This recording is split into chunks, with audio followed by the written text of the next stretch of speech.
हाय मैत्रिणींनो, मी आज तुमच्यासोबत गुलगुल्याची रेसिपी शेअर करणार आहे। तर त्यासाठी मी इथं 1 वाटी गूळ घेतलेला आहे आणि तो आता मी पातेल्यात ओतून घेत आहे। त्यानंतर मी त्या गुळामध्ये 1 ग्लास पाणी टाकून घेणार आहे आणि हा गूळ 1 ते 2 तासासाठी भिजायला ठेवणार आहे।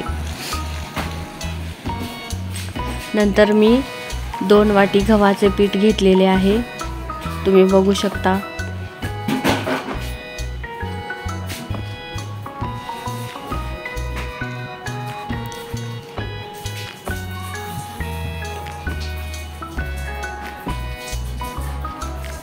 त्यानंतर आपला गूळ इथं चांगल्या प्रकारे वितळलेला आहे।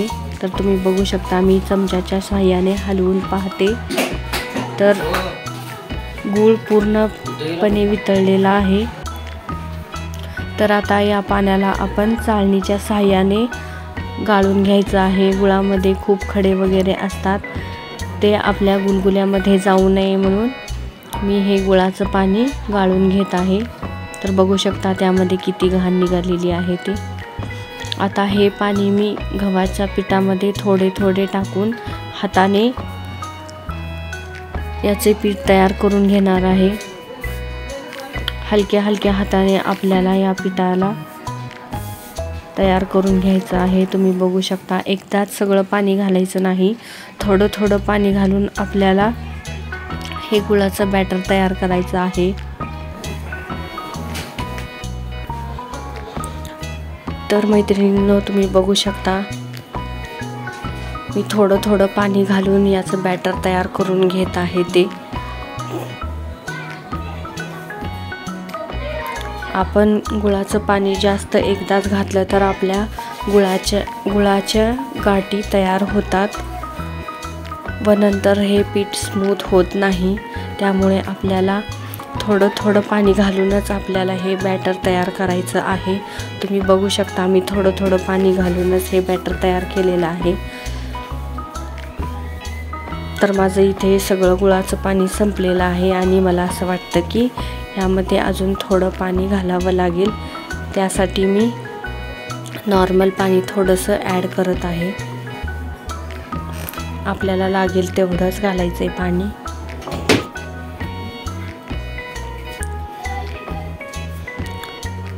तर आपल्याला हे एकदम स्मूथ असं बॅटर तयार करायचं आहे। गव्हाचं पीठ चिकट असल्यामुळे हे लवकर तयार होत नाही, 5 ते 10 मिनिटात आपलं हे बॅटर तयार होईल। त्यामुळे तुम्ही हलक्या हलक्या हाताने असं पीठ तिंबून घ्यायचं आहे। तर तुम्ही बघू शकता कशा प्रकारे करत आहे ते।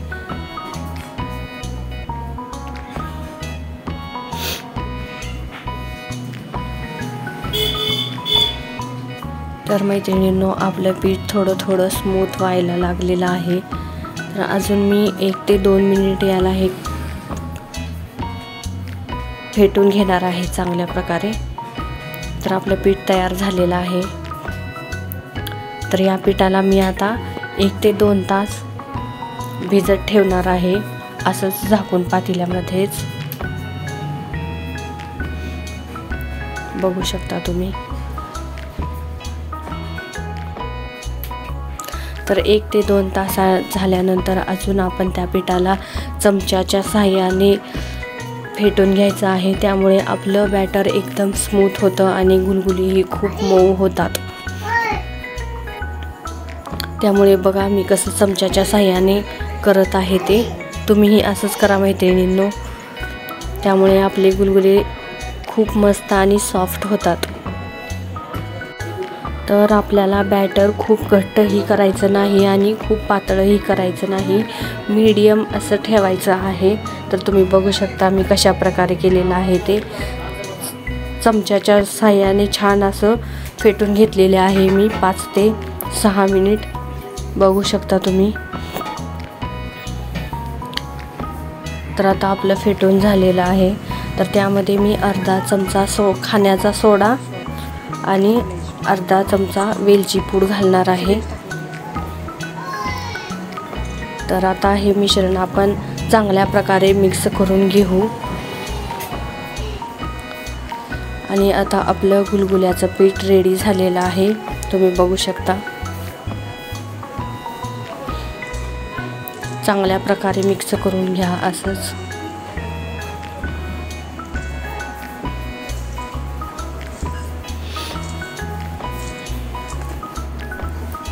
तर मी आता गॅसवरती कढई ठेवलेली आहे आणि त्यामध्ये तेल घालून घेत आहे.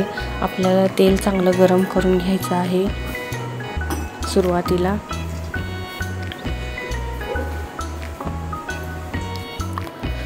तर आपलं तेल गरम झालेलं आहे आणि मी त्यामध्ये गुलगुले सोडत आहे, तुम्ही बघा.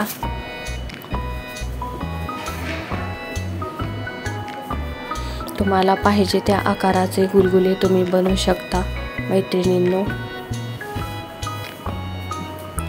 तर मला खूप लहान आवडत नाहीत, मला थोडे मोठेच आवडतात, म्हणून मी थोडे मोठेच गुलगुले बनवलेले आहेत, तुम्ही बघू शकता. आता मी गॅस वाढवलेला आहे. आपल्याला मोठ्या गॅसवरतीच गुलगुले तळून घ्यायचे आहेत.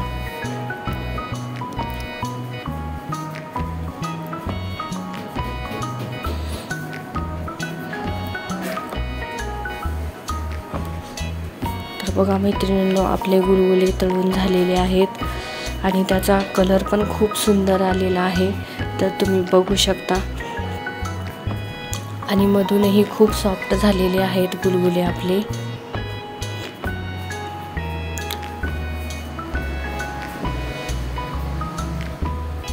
तर रेसिपी कशी वाटली हे कमेंट करून मला नक्की सांगा मैत्रिणींनो. व्हिडिओ आवडल्यास लाईक, शेअर आणि सबस्क्राईब करायला विसरू नका. धन्यवाद.